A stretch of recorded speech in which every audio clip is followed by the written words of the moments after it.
What's going on, everybody? It's Coach Holley, the Ascarian Knight, back with another episode of Overcoming Pain and Adversity. In our last episode, I told you guys, if you don't build structure, anger will build habits for you.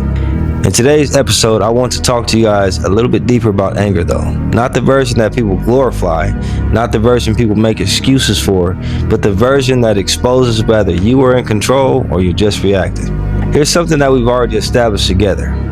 Pain doesn't break people. Weak structure does. And when that structure is missing, anger fills the gap.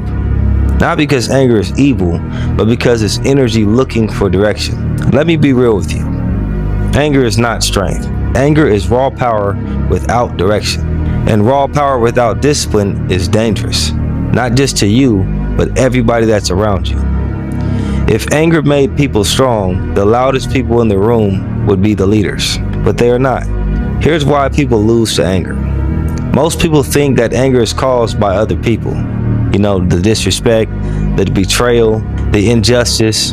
But that's not the truth. Anger shows up when you feel out of control. And if your emotions can be triggered on command, you are not powerful. You are programmable. Which leads me to my next thought. I want you to understand this. The lion doesn't roar every time it's challenged. It watches, it waits, and when it moves, it finishes. That's not suppression. Think of that as command. Here's the reality of this.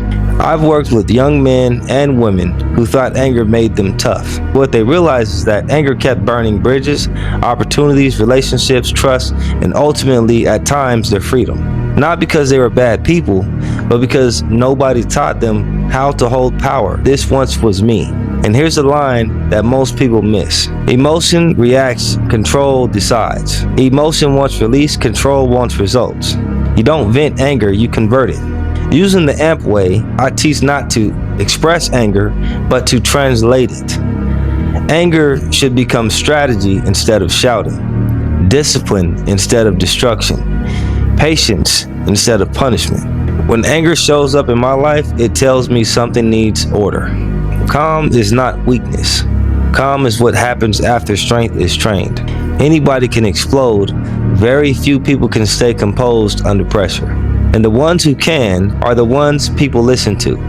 As I told you guys before in the previous episodes, there was a time in my life when I thought being intense meant being strong. But I learned I was not one with the fire, I was consumed by it.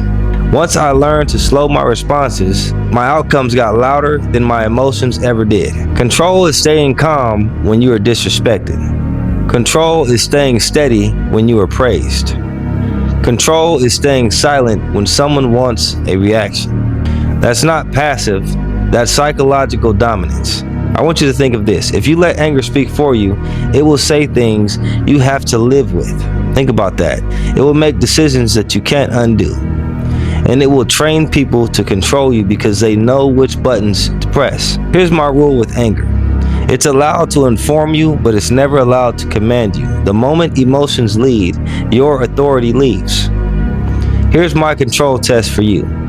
For the next 7 days, when something triggers you, I want you to pause for 10 seconds and say nothing emotional. Decide later, not now. If it's worth reacting to today, it's still worth addressing tomorrow. Anger is power, but only disciplined people are trusted with power. Now, with that being said, I want to say thank you guys for watching this episode of Overcoming Pain and Adversity, the AAMP Way. In the next episode, we will be breaking down respect and why calm men and women are the ones people listen to. I'll see you guys in the next one.